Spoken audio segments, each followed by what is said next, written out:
আসসালামু আলাইকুম রহমতুল্লাহি ওবরাকাতুহ।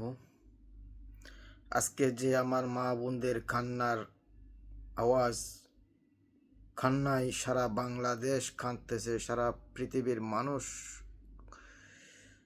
শোকাহত। আমি নিজেও শোকাহত, মুখ দিয়ে কথা বের হচ্ছে না। তাদের বেদনায় আজকে সবাই ব্যথিত। যে মা বোনরা তাদের ছোট ছোট শিশুদেরকে হারিয়েছে, বলার কোনো ভাষা খুঁজে পাচ্ছি না। আমি কি বলবো ভাই।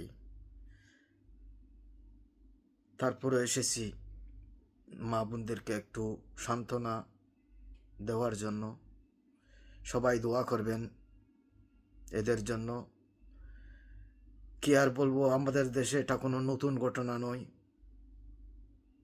বিগত অনেক ঘটনা ঘটে গেছে এরকম।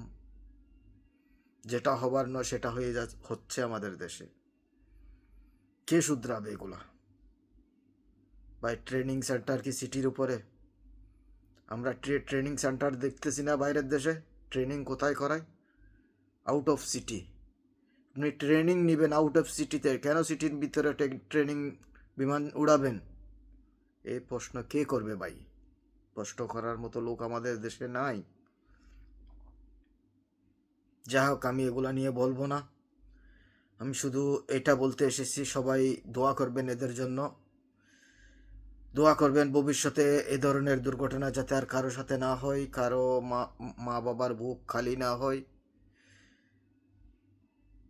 আর যারা বেঁচে আছে হসপিটালে মৃত্যুর সাথে পাঞ্জা লড়তেছে, এদের জন্য দোয়া করবেন তাড়াতাড়ি যাতে সুস্থ হয়ে যায়।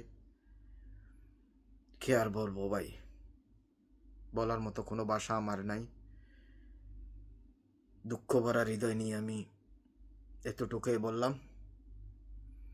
সবার কাছে ক্ষমা চেয়ে নিচ্ছি, ক্ষমা চেয়ে বিদায় নিচ্ছি। আসসালামু আলাইকুম।